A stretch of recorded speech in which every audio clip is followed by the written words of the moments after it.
Hello students, this video is for class 8 science, and in this video I am going to solve the exercise of this chapter number 14. And in the previous video we solved some question of this chapter. Today we will do the part 2. So let's begin.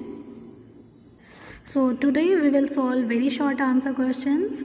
The very first question is, what charge does a glass rod acquire on being rubbed with a silk cloth? अगर हम किसी silk cloth से glass rod को रब करते हैं तो glass rod पे कौन सा चार्ज डेवलप होगा? So the answer is positive. ठीक है, यहाँ पे आप देख सकते हैं, when we rub the glass rod with the silk cloth, then this glass rod develops positive charge and this silk cloth develops negative charge. So the answer is positive charge. Now the next question is, name the arrangement used for the protection of buildings against damage of lightning. Buildings को lightning के damage से बचाने के लिए हम जो arrangement use करते हैं, जो डिवाइस यूज़ करते हैं, उसे हम क्या बोलते हैं? Lightning conductor. So your answer is lightning conductor. और ये लाइटनिंग कंडक्टर आप जानते हैं कि ये चार्जेस को क्या कर लेता है? टेकअप कर लेता है और अर्थ तक पहुंचा देता है, जिससे आपकी बिल्डिंग जो है वो लाइटनिंग के डैमेज से बच जाती है. Now the third question is, what material should a lightning conductor be made of? जो लाइटनिंग कंडक्टर का मटेरियल है वो क्या होना चाहिए? तो लाइटनिंग कंडक्टर का जो मटेरियल है वो मेटालिक होना चाहिए, और स्पेशली हम इसमें क्या यूज़ करते हैं? Copper. Copper is use to make lightning conductor because it is very good conductor of electricity. ठीक है, यहाँ पे आप देख सकते हैं, this is the rod of copper and this copper rod will attract the charge from the cloud, from the lightning, and to protect the building on which it is attached. Now the next question is question number 4. Explain what is a conductor and a non-conductor with the help of an example. Conductor क्या होता है और non conductor क्या होता है? तो देखिए, conductors वो ऑब्जेक्ट्स होते हैं जो क्या करते हैं? हीट और इलेक्ट्रिसिटी को अलाउ करते हैं to pass through them. Conductors are the objects that allow heat and electricity to pass through them. Example steel है ना. जो भी मेटल्स होते हैं उनके through heat as well as electricity क्या हो सकती है? पास ऑन हो सकती है, फ्लो कर सकती है, तो इनको हम कंडक्टर बोलते हैं. जबकि नॉन कंडक्टर क्या होते हैं? Non conductor are the object that doesn't allow heat and electricity to pass through them. Example is plastic, rubber, glass, sand, soil, wood etcetera. Now see the next question. Question number 5 is saying, is it possible to predict the occurrence of an earthquake? क्या हम earthquake के occurrences को, earthquake को predict कर सकते हैं? क्या हम पहले से पता लगा सकते हैं कि अर्थक्वेक कब आएगा? तो ऐसा अब तक पॉसिबल नहीं हो पाया है. हम अर्थक्वेक को प्रिडिक्ट नहीं कर सकते हैं. No, it is not possible to predict the occurrence of an earthquake. अभी तक हमने ऐसा कोई टेक्निक या कोई भी डिवाइस नहीं इन्वेंट किया है या कोई भी तरीका नहीं डिस्कवर किया है जिसके थ्रू हमें अर्थक्वेक का पहले से पता चल जाए. ठीक है, scientist are doing hard work to know about the to predict about the earthquake, but it is not yet achieved. Now the next question is, if air and cloud were good conductors of electricity, do you think lightning could occur? Explain. अगर air और cloud जो हैं वो good conductors हो जाते हैं electricity के, ऐसे तो वो इंसुलेटर होते हैं, लेकिन अगर वो गुड कंडक्टर हो जाएं तो क्या लाइटनिंग हो सकती है? पॉसिबल है? No, lightning will not occur because the separation of charges cannot take place in conductor, hence charges will not accumulate on clouds and lightning cannot take place. ठीक है। आप जानते हैं कि क्लाउड्स में चार्जेस जो होते हैं वो एक्यूमुलेट हो जाते हैं लाइक दिस, है ना, और फिर एक पोलैरिटी बन जाती है जो, तो क्या होता है कि पॉजिटिव निगेटिव को अट्रैक्ट करता है और इस तरीके से जो निगेटिव चार्जेस होता है वो रश करता है एक जगह से दूसरी जगह, मतलब कि पॉजिटिव एंड पर जाता है, और उसके रश करने से क्या होता है कि बहुत सारी एनर्जी रिलीज़ होती है और वो एनर्जी ही हमें light energy, sound energy, heat energy के फॉर्म में दिखाई देती है, राइट। और जो वही जो स्ट्रीक ऑफ लाइट हमें उस समय दिखाई देता है उसे ही हम क्या बोलते हैं, लाइटनिंग बोलते हैं, और जो लाउड साउंड हमें सुनाई देता है उसे हम थंडर बोलते हैं, राइट। तो ऐसा पॉसिबल अगर ये क्लाउड को हम कंडक्टर बना दें तो इसमें जो चार्जेस हैं वो सेपरेट नहीं हो पाएंगे। यहाँ से जो चार्जेस सेपरेट हो रहे हैं, जो पोलैरिटी डेवलप हो रही है, और यहाँ से चार्जेस रश कर रहे हैं नीचे की ओर एक क्लाउड से दूसरी क्लाउड की ओर, ऐसा पॉसिबल नहीं हो पाएगा।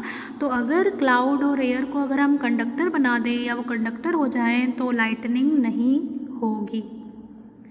नेक्स्ट क्वेश्चन देखते हैं। Identify the lightning conductor and the copper plate in the figure given along side.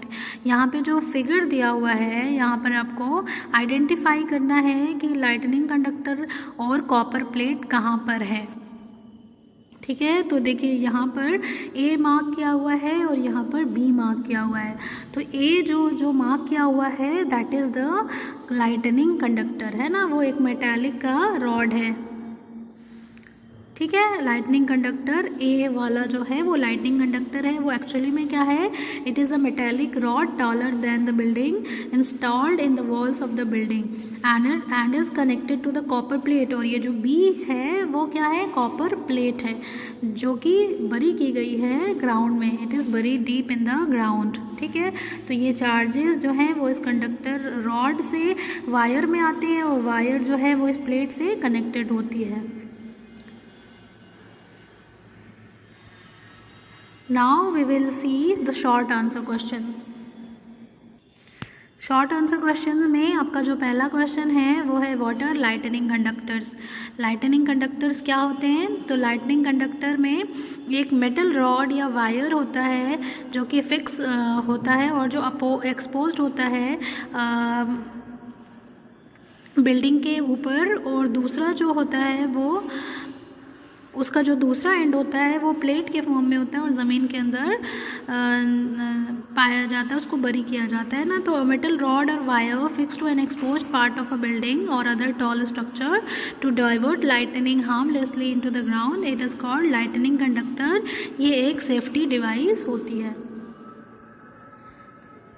यहाँ पर आप देख सकते हैं, ये देखिए ये लाइटनिंग कंडक्टर है और ये लाइटनिंग कंडक्टर आगे जाकर ये ज़मीन के नीचे मेटालिक प्लेट से कनेक्टेड होता है और चार्जेस को टेकअप करके ये ज़मीन के अंदर क्या कर देता है, ट्रांसफ़र कर देता है। और बिल्डिंग से इससे क्या होता है कि बिल्डिंग को इससे कोई नुकसान नहीं होता है क्योंकि चार्जेस सारे मेटालिक रॉड के थ्रू ज़मीन के अंदर चले जाते हैं और बिल्डिंग जो आपकी होती है वो सेव हो जाती है। What is an ebonite rod? Which charge does it acquire when rubbed with a woolen cloth? Ebonite rod क्या है और उस पर क्या चार्ज डेवलप होता है जब हम उसको वूलन क्लॉथ से रब करते हैं। तो on rubbing an ebonite rod with wool the electrons from the wool get transfer to the ebonite rod, the wool gets a deficiency of electron and so it gets positively charged. On the other hand the ebonite rod gets excess electrons and hence it gets negatively charged. जब भी आप ebonite rod को रब करोगे woollen cloth से तो जो negative charges हैं वो वूलन क्लॉथ से कहाँ चले जाएंगे, आपके एबोनाइट रॉड पर चले जाएंगे और एबोनाइट रॉड जो होगा वो इलेक्ट्रॉन को गेन करके क्या हो जाएगा, निगेटिवली चार्ज हो जाएगा क्योंकि इलेक्ट्रॉन नेगेटिव चार्ज्ड पार्टिकल्स होते हैं। और फर में जो ये एनिमल वूल है, फर है, उसमें इलेक्ट्रॉन की कमी हो जाएगी, तो इलेक्ट्रॉन की कमी की वजह से यहाँ पर पॉजिटिव चार्ज हो जाएगा। Now let's see the third question. Explain how lightning conductor protect tall structures from damage due to lightning. अभी हमने देखा था कि लाइटनिंग कंडक्टर क्या है, एक सेफ्टी डिवाइस है जो टॉल स्ट्रक्चर्स को, बिल्डिंग्स को लाइटनिंग के डैमेज से बचाता है। तो उसके वर्किंग को हम देखते हैं। By using lightning conductors tall buildings can be protected from lightning. When a charge cloud passes by a building, the conductor gets charge ये x, कोई भी चार्ज उस पर आ जाता है opposite to that of the cloud through the process of induction. The spikes are pointed and have a small area which can not hold a charge and it leaks into the air such that the opposite charge in air and cloud is cancelled. This acquired charge move to the earth through the earthing system. देखिए क्या होता है कि जब भी कोई cloud कोई charge polar cloud जब इस बिल्डिंग के ऊपर से गुजरेगा तो ये क्या होगा कि ये इसके जो नीचे वाला जो सरफेस होगा, अगर उसके ऊपर जो भी चार्जेस होंगे उसका अपोजिट चार्ज जो है वो कंडक्टिंग रॉड पर बन जाएगा, आ जाएगा, डेवलप हो जाएगा, है ना, और इंडक्शन की वजह से। तो सपोज़ करिए यहाँ पर निगेटिव चार्जेस हैं तो इंडक्शन से क्या होगा कि इस रॉड पर पॉजिटिव चार्ज हो जाएंगे, है ना, और फिर ये इन दोनों के बीच में अट्रैक्शन होगा। तो ये निगेटिव चार्ज जब रश करेगा नीचे की ओर आएगा तो क्योंकि ये कंडक्टिंग जो रॉड है, जो डिवाइस है, ये कंडक्टर है, तो ये चार्ज को क्या करेगा, टेकअप कर लेगा, है ना, और ये चार्जेस जो हैं वो फ्लो करके कहाँ चले जाएंगे, अर्थ के नीचे ट्रांसफ़र हो जाएंगे, क्योंकि ये जो रॉड है वो आगे चलकर मेटेलिक प्लेट से ज़मीन के अंदर कनेक्टेड होती है। तो उस रास्ते के थ्रू क्या होगा कि जो चार्जेस होंगे वो ज़मीन के अंदर डिस्चार्ज हो जाएंगे और आपकी जो अर्थ होती है, ये जो आपकी ज़मीन है, अर्थ है, वो एक बहुत बड़ा स्टोरेज हाउस है चार्जेस का। उसमें आप चाहे कितना भी चार्ज डाल दीजिए, ऐड कर दीजिए या फिर निकाल दीजिए, अर्थ पे कोई असर नहीं पड़ता है। तो दैट्स हाउ ये चार्जेस अर्थ के अंदर चले जाते हैं और आपकी बिल्डिंग जो होती है वो डैमेज से बच जाती है। So that was the last question of this video. Rest of the questions we will solve in the next video. So till then, thank you. Have a nice day.